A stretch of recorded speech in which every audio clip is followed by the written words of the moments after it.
Experience a weekend filled with warm fellowship, interactive and impactful retreat sessions, and intentional couple bonding activities that will leave lasting memories. Our time at the Groove, a Sipon Beach Resort, promises pure delight, horse riding, kayaking on calm waters, to relaxing couple walks, couple games, and beautiful moments under the sunset. It's a perfect setting to unwind and reconnect in the most memorable way. The weekend will cost 7,888 Ghana cedis per couple, inclusive of transportation. Registration deadline is the 25th of August 2025. To register, call or WhatsApp 0545 223324 0545 223324. Don't miss this special opportunity to refresh your love, strengthen your bond in a faith-filled and uplifting atmosphere. Let's make this a weekend to remember together. To see the unknown person or a funny person is because of his or her temperament. If somebody is aggressive, somebody is controlling, somebody is positive, full of ideas, overbearing, has leadership qualities. That's because of his temperament. If somebody is sensitive, quiet, shy, intelligent, brilliant, that's also their temperament. It's because of his or her temperament. And then we have people who are also laid back, very slow, peaceful, and peacemakers. They are also, it's because of their temperament. So our temperament explains why we behave the way we do. Awesome. So I know that there are different types of temperaments. There are actually names coined for them. If you can just run us through this, because you shared a bit about if somebody is funny, somebody is that. But if you can share some of these specific temperaments with us. Generally, we have 4 basic temperament groups, but there's not very long ago, a 5th one has been found. Oh, okay. So we have 2 extroverts and 2 introverts. The extroverts are open. They lead an open life. They share their mind, their thoughts, their will, their preferences easily. So if a sanguine is happy with you, sanguine is angry, a sanguine loves you, you can easily see it. They don't hide their feelings or their thoughts. They are very open. Yeah, we have 2 of that. We have the sanguine or popular temperament. Then we have the choleric or powerful temperament. Then their opposites are two introverts. The introverts keep things inside. They keep bottled things. They keep things to themselves. No, say all men are like that too. No. Not all men. Maybe those but not all men. We have all the temperaments are represented in every gender: men, women, children. Yeah, and so we have the sanguines are the funny,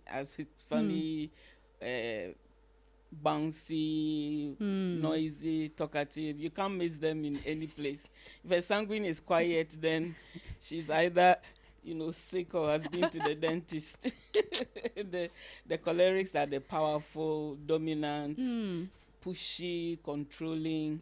They have natural leadership qualities. They like to control everything and everybody. They know how to organize, help, get things done, And then we have the 2 introverts, the melancholies or the perfect temperament. They are not perfect, but they would like everything to be perfect in this life. The guns will say feature, everything must be prim and proper, perfect, and that kind of thing. So they are very quiet, shy, reserved, and are the most brilliant of all the 4 temperaments.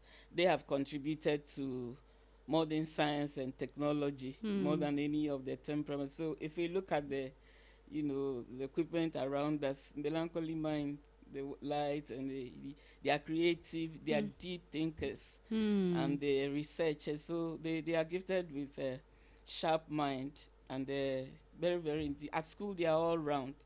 They get prizes for almost every subject they take, and they like people, but they don't go out to meet people. They wait for people to befriend them. They're very sympathetic and very well organized, very, very well organized and very neat.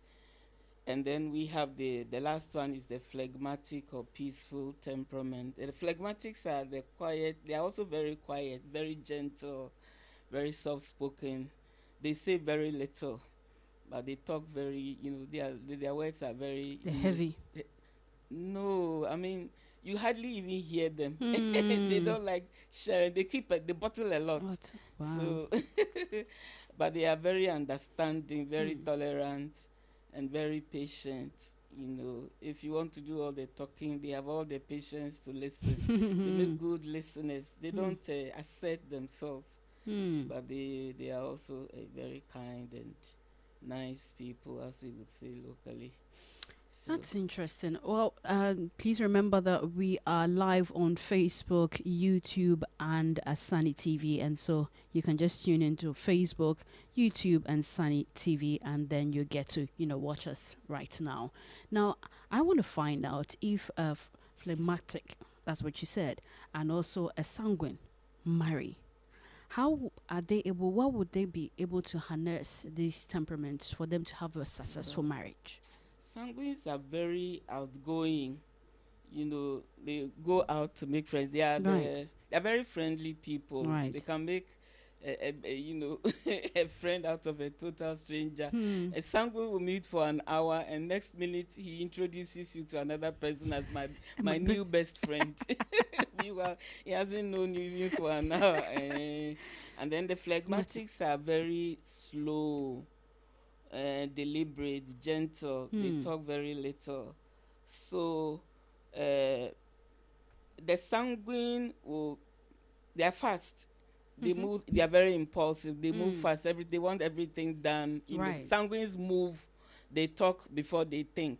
Oh. But the phlegmatics take their time to think. So sanguines may be pushy. They talk too much, and the phlegmatics don't.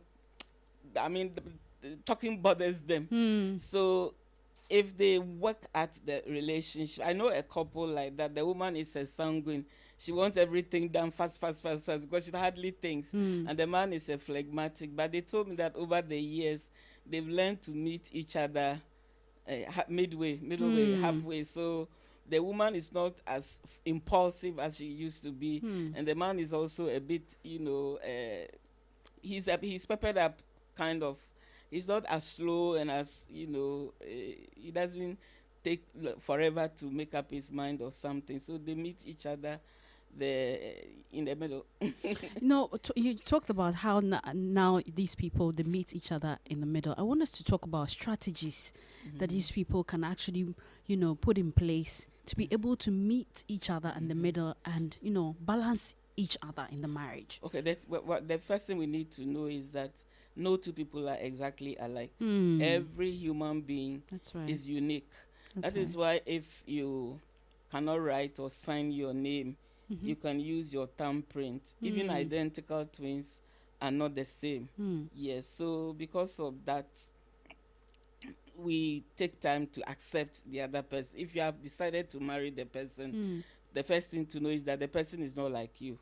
So he may not see things from your perspective all the time. He may not understand issues the way you do. He may not have the same choices or preferences. There will always be differences.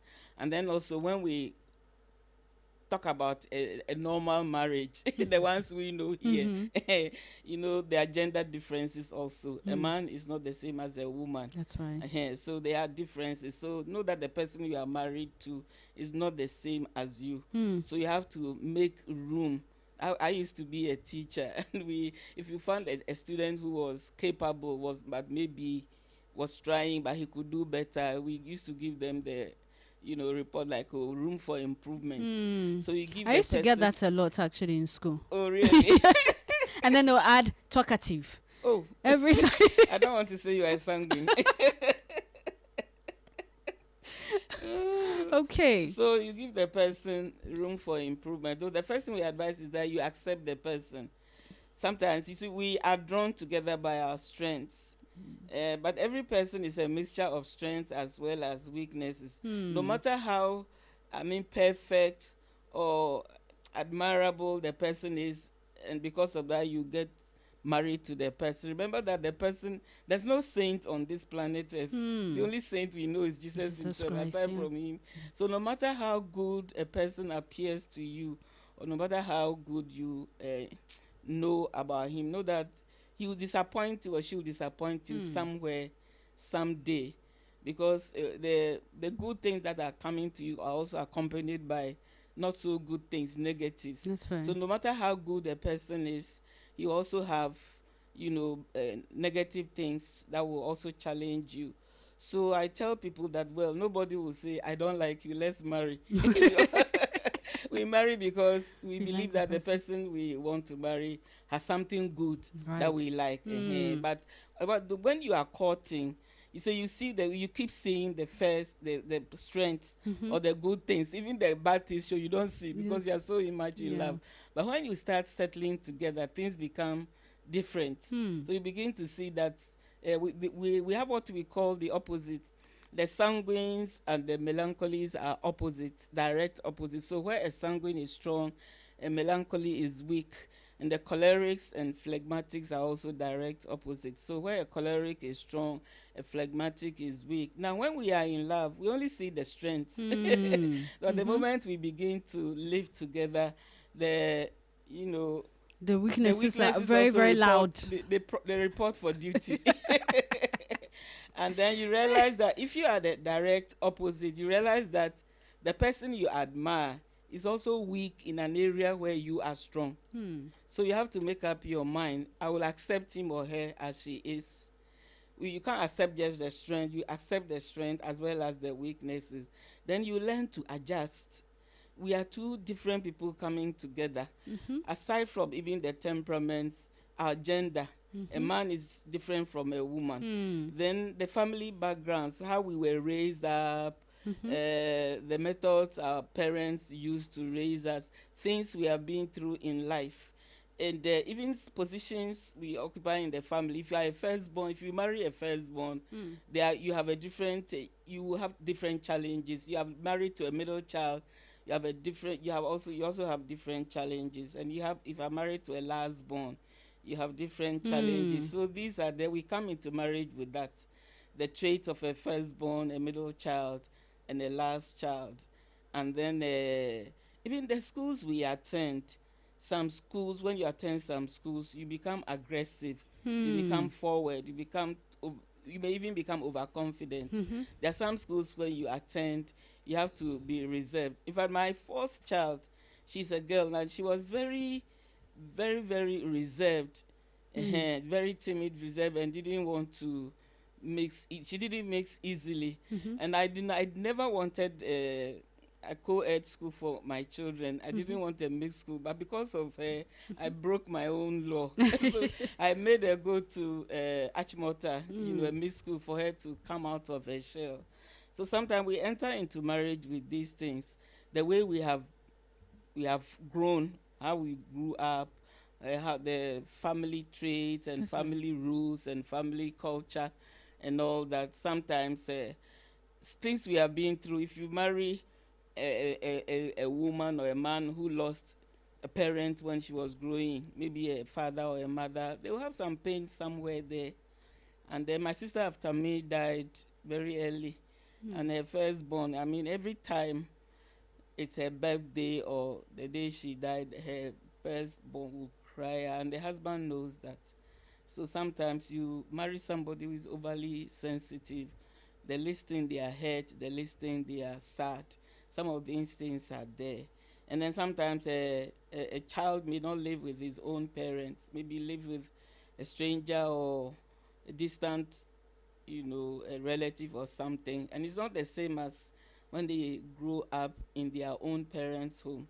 So some of these things will show in our marriage, and we need to learn to adjust to them. And then, as we said, because opposites attract, the one spouse may be strong where the other spouse is weak, and the other way around. So we in school we used to, when we went to Form 1, the seniors did this thing, squeeze your nose, and they would make their two fingers like they say, fill in the gap. We called it fill in the gap. So we fill in the gap. So if you see that your spouse is weak in an area where you are strong, you quickly fill in the gap. You help the person, or you do it for the person. So you don't focus too much on each other's weaknesses. Rather, you focus on the strengths. I pray, thank them, praise them, encourage them, affirm them where they are strong, and where they are weak. Don't use it too much against the other. Some people, when they get to know that, oh, this is your weak area, they listen, oh, no, you again. You don't focus on that or use it against the person. Yeah, one time a friend told me that sometimes somebody may focus on the other person's weakness and use it as a hammer to knock the person. But meanwhile, between the person and his or her God, she's working on herself. That's right. Helping, also asking God to help him or her. So when we don't focus too much on the other person's weak areas, but we encourage them with their strengths and support and help, it helps us to adjust and enjoy the marriage. And then we pray for each other. I mean, marriage is God's idea. We can't do without him. So for even for those who are strong in areas too, sometimes it's a different thing knowing this is what my spouse is. This is his temperament. This is a temperament. I can expect this. You can know it, but if the Lord doesn't give you the grace, you cannot tolerate them when they really, cross you on the, cross you. So we need to pray for grace to exercise the strength we have, and also for them to exercise their strength, and also the Lord can help them improve on their weak areas. And then we thank God. There's power in thanksgiving. Thanking God for your spouse as he is or she is, and releases them to be good. We have a question here. This one says, how about those who have two or more personalities? So every person has at least two. There's nobody who has only one. Right. We have a predominant. Most people have one predominant one, and then a secondary one. But sometimes you come across people who have 50%. So you may have somebody who has maybe sanguine, 60% sanguine, and 40% choleric. So whatever the person's temperament is, the things that I've given you, accept, adjust, focus on the strengths, give them room to improve, pray for them, and then don't overreact when they do the things that you don't like. It takes time to, overcome something that you have done for, decades, or something that you have been. So you give time, the other person time, and then also remember that nobody is a saint. All of us have weak areas as well as strong areas. So the person may be weak in an area, but you also may be also weak in another area where that person is even strong, but maybe he or she doesn't complain. Oh, another question here says that, what if the other person won't let you fill in the gaps? So sometimes they learn, but it takes time. So we give them time to learn. That's why the prayer comes in.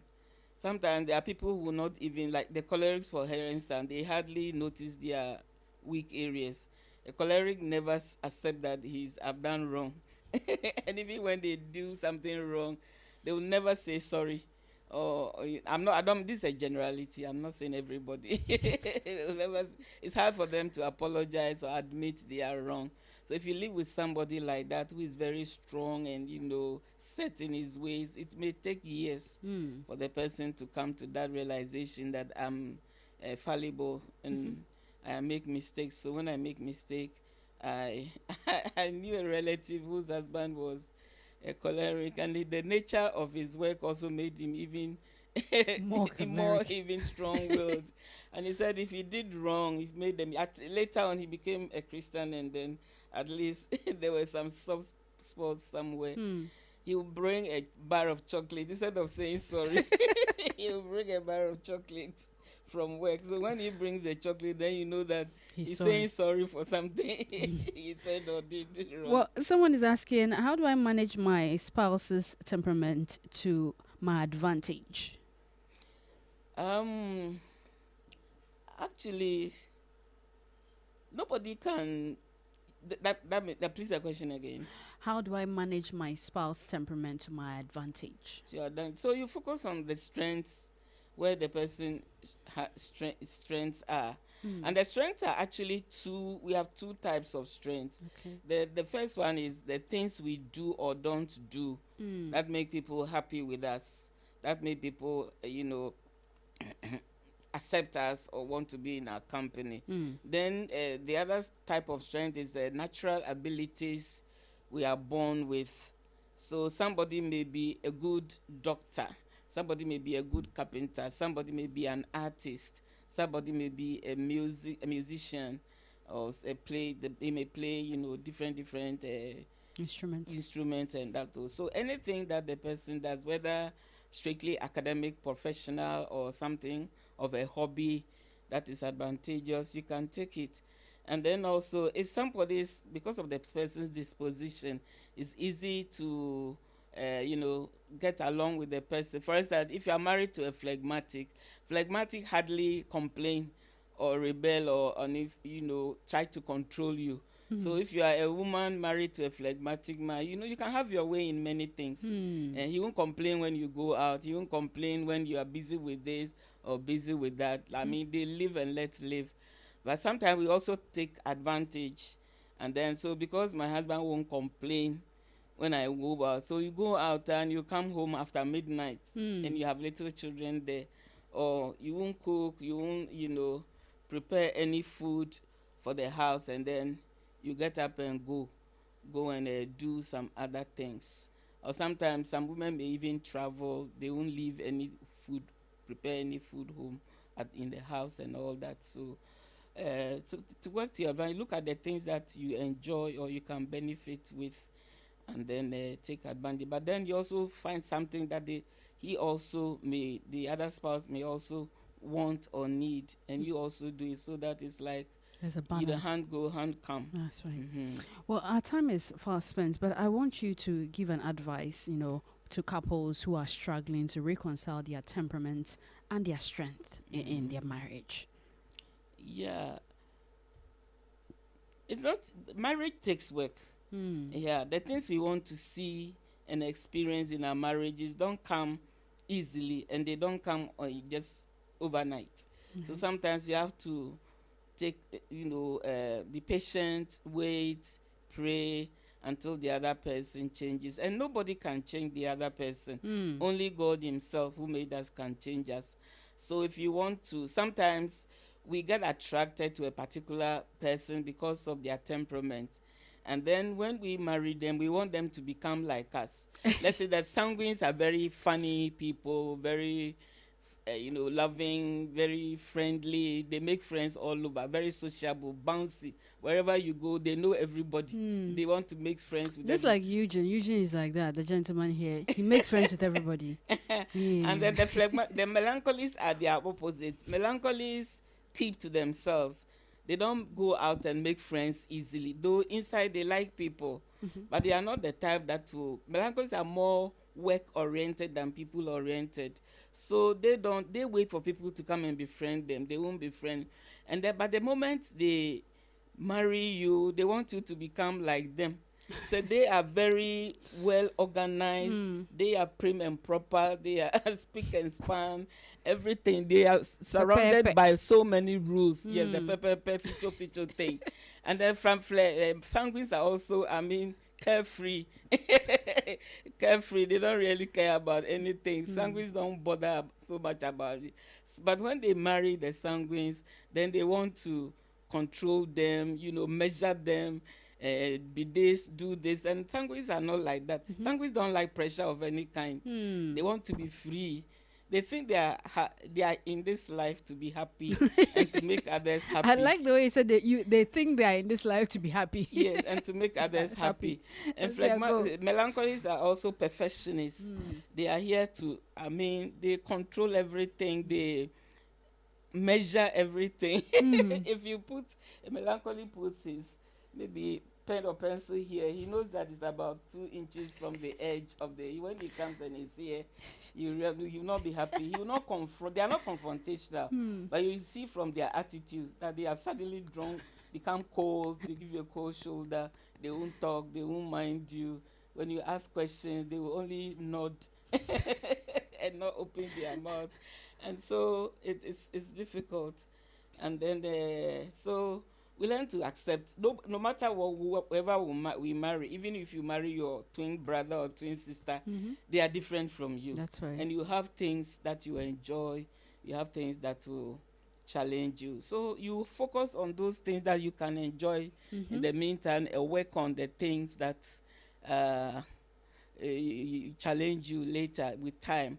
So we need to give each other time. We need to learn to understand. Know that you cannot change your wife or your husband. Even your children, you can't change them. It's only the Holy Spirit who can change character. The Bible says that the heart of the king is in God's hand. God alone has power over our hearts. So when we pray, he changes them. Sometimes you ignore some of the things that are offensive and you go on and do what you think is good, and they will even change without your knowing. You're telling them anything. So well, pray, and that's what we are called to do as believers. Yeah, with marriage, if you really want to enjoy your marriage and want to succeed, you can't do without prayer, because nobody can change the other person. Sometimes they will only reform to please you, but as time goes on, things become routine and normal. They don't do that again. If a woman kotos you and everything she begs and bends down in a year at the beginning of the marriage, you think by the time she's married for 10 years she'll be doing the same thing? No. Thank you so much, Mrs. Flora Sackey, for coming through and sharing this deep insight with us. Once again, thank you so much for coming through. My pleasure. It's Sunny 88.7 FM. Sunny FM is excited to announce its Couples Retreat 2025.